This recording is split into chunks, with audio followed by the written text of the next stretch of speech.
कुंभ मेला में बहुत से लोग स्नान करके आ गए होंगे और बहुत से लोग अभी भी सोच रहे होंगे। इस बार 2025 का कुंभ का मेला बहुत कुछ अपने पीछे इतिहास बना रहा है।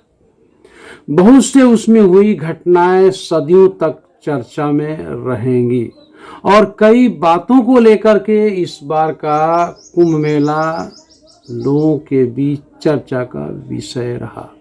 कुछ ऐसी घटनाएं हुई जो मानवता को हिला गई और बहुत सी ऐसी घटनाएं हुई जो अच्छा संदेश छोड़ गई।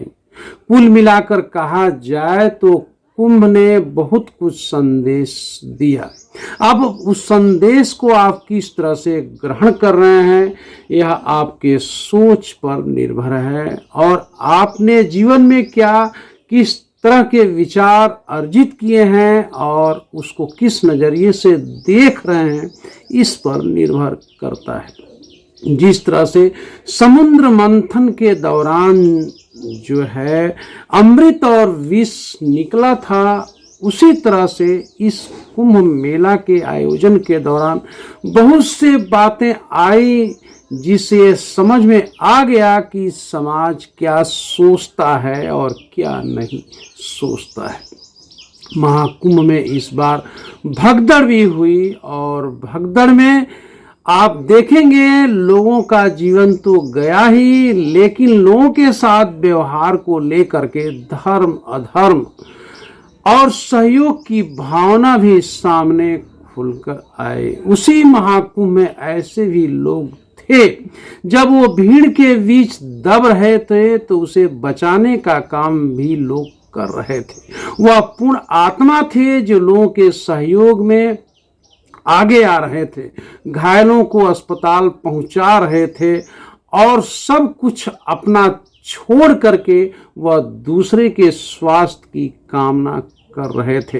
वो द्रवित हो रहे थे, वह भीतर ही भीतर पिघल रहे थे और ईश्वर से प्रार्थना कर रहे थे कि जो भी लोग इस भीड़ में घायल हैं, जख्मी हैं, ईश्वर उन्हें जल्दी ठीक करे और जो भी लोग इस भगदड़ में कहीं खो गए हैं, ईश्वर उनके परिजनों से मिला दे। यह वह लोग हैं जिनकी आत्मा ईश्वर ने कुछ ऐसा बनाया है जिसके भीतर करुणा है, दया है और परहित की सोच है।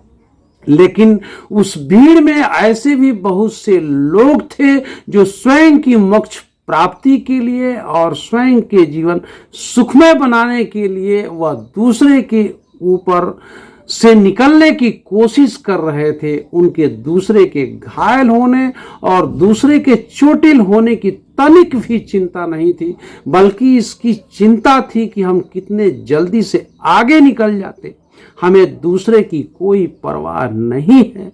उनकी भी पहचान हुई ऐसे लोगों की जिन्होंने केवल आगे बढ़ने की होड़ में दूसरे की थोड़ी परवाह नहीं की। तो आप अभी देखिए कि दो किस्म के लोग उस महामेला में सामने आए। उसमें सभी लोग शामिल हो सकते हैं, जन सामान्य लोग भी हो सकते हैं, डॉक्टर्स हो सकते हैं, हमारे प्रशासनिक अफसर भी हो सकते हैं, पुलिस वाले भी हो सकते हैं जिन्होंने मानवता का उदाहरण दिया, और दूसरी तरफ वो लोग भी हो सकते हैं जिनका इन घटनाओं पर कोई असर नहीं पड़ा है। हम कह सकते हैं चाहे वो महाकुंभ मेला का भगदड़ हो, चाहे दिल्ली रेलवे स्टेशन को, एक बात तो साफ स्पष्ट तौर पे सामने आ रही थी कि इन घटनाओं पर बहुत से लोग उसके वजहों और कारणों की खोज करने में लगे थे। वहीं कुछ ऐसे भी लोग थे जो डिफेंस में लगे थे कि इनके कारण और वजहों का कोई उनके ऊपर आरोप न लगाते। आरोप प्रत्यारोप के बीच बहुत कम ऐसे लोग मिले जो केवल ईश्वर से ये प्रार्थना कर रहे थे कि हे प्रभु, इस तरह की वारदात किसी के साथ न हो, क्योंकि सभी का जीवन बहुमूल्य है और हर व्यक्ति अपने परिवार के लिए महत्वपूर्ण है। जिनके बच्चे, जिनके घर की महिलाएं और सब कुछ उन पर निर्भर करता है और उन्हीं से परिवार चलता है। हमने देखा कि विचार और विमर्श के बीच जो लोग थे उसमें भी 3 कैटेगरी के लोग थे।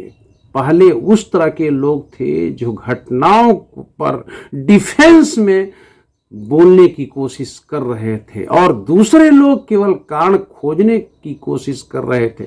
लेकिन वो तीसरे लोग भी थे जो धर्मात्मा किस्म के थे, जिनका हृदय करुणा और दया से भरा है और वो केवल यही बात कर रहे थे कि इस तरह की घटनाएं भविष्य में ना हो, और जिनके साथ भी इस तरह की घटनाएं हुई वो बहुत ही गलत हुई और इस तरह का भविष्य में नहीं होना चाहिए। उनका जो सोचने का ढंग था वो मानवीय था। हम किसी व्यक्ति के सामान्य बातचीत और व्यवहारों से भी समझ सकते हैं कि वास्तव में ईश्वर ने उसके भीतर दया, धर्म, करुणा को दिया है कि नहीं दिया है। केवल बात नहीं होती, बल्कि बात में बहुत कुछ छिपा होता है। और जब हम किसी से बात करते हैं तो केवल सामान्य बात नहीं होती, बल्कि उसके वर्षों के विचार होते हैं, उनके संस्कार होते हैं और अर्जित ज्ञान होते हैं। बात के आधार पे ही हम किसी के व्यक्तित्व का आकलन कर सकते हैं कि वो नायकों का समर्थक है कि खलनायकों का समर्थक है, वो मनुष्यों का समर्थक है कि किसी लाभ के बारे में सोचने वाले लोगों का समर्थक है। लोगों की बातचीत केवल सामान्य चीजें नहीं होती, बल्कि बहुत कुछ उसे भी वो स्वयं उसके व्यक्तित्व को व्यक्त करती हैं। इसलिए बातचीत से भी आसानी से आप पता किसी के बारे में लगा सकते हैं कि वो व्यक्ति धार्मिक है कि नहीं है। फिर ये धार्मिक होने का क्या मतलब है? तुलसी बाबा ने कहा है कि परहित सरसी धर्म नहीं भाई, परहित से बढ़कर कोई धर्म नहीं होता। तो जब हमारे शास्त्रों में हमारे ऋषि महर्षि मुनियों ने, हमारे कवियों और रचनाकारों ने धर्म की पूरी तरह से एक रूपरेखा खींच दिया है कि किस तरह का मनुष्य धार्मिक होता है और किस तरह का व्यक्ति अधार्मिक होता है, तो फिर हमें इतना बड़ी चिंता करने की बात नहीं होती। लेकिन ये जरूर है कि आज के बदलते समय में हमें विज्ञान की उन धारणाओं पर भी ध्यान देना होगा जो हमें स्पष्ट तौर पे और प्रैक्टिकल के आधार पे समझाने की कोशिश करता है, चाहे वो व्यक्ति के बदलती मनोदशा हो या पर्यावरण का तेजी से बदलता हुआ स्वरूप हो। उन विज्ञान के तथ्यों पर हमें ध्यान देना पड़ेगा, क्योंकि जब हम सतही स्तर पे ज्ञान लेकर के संसार का, व्यक्ति का आकलन करेंगे तो निश्चित तौर पे हम बहुत से बातों से वंचित रह जाएंगे।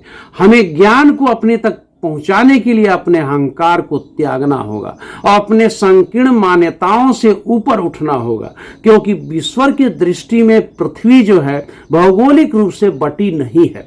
संसार के सारे मनुष्य उसके लिए बराबर है और ईश्वर की वही चेतना सब में जो है संचरित हो रही है और वही चेतना हमें दृष्टि, हमें सब कुछ प्रदान कर रही है, जिससे हम संसार को देख पाते हैं, परख पाते हैं। मनुष्यों के नज़र में मनुष्यों में भेद हो सकता है, मनुष्य को नज़र में भाषा का भेद हो सकता है, मनुष्यों के भेद में दृष्टि में गणवेश का भेद हो सकता है, मनुष्यों के नज़र में देश देश के भीतर भेद हो सकता है और मनुष्य अपने स्तर से अपनी पहचान बनाने के लिए किसी प्रकार का नकारात्मक सकारात्मक प्रतिस्पर्धा कर सकता है। लेकिन परम पिता परमेश्वर सबके लिए बराबर दृष्टि रखता है, उसके नजरों में किसी भी तरह का भेद नहीं है। हमें ईश्वर की अगर दृष्टि अपनानी है तो हमें वैज्ञानिकता रखनी होगी। हमें जीवों, जंतुओं, मनुष्यों, पेड़ पौधे सभी में उसी ईश्वर को देखना होगा,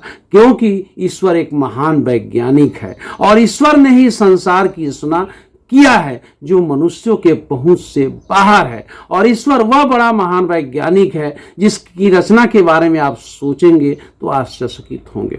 उसके पीछे यह संसार चलता है, उस पर शोध करता है और जानने की कोशिश करता है कि हमारे महान वैज्ञानिक ईश्वर ने जो कुछ बनाया है, जिस सृष्टि को बनाया है, किस तरह से बनाया है, कितना सुंदर बनाया है, यह हम देखने और परखने के लिए कोशिश करते हैं। तो आप भी एक वैज्ञानिक कहलाते हैं।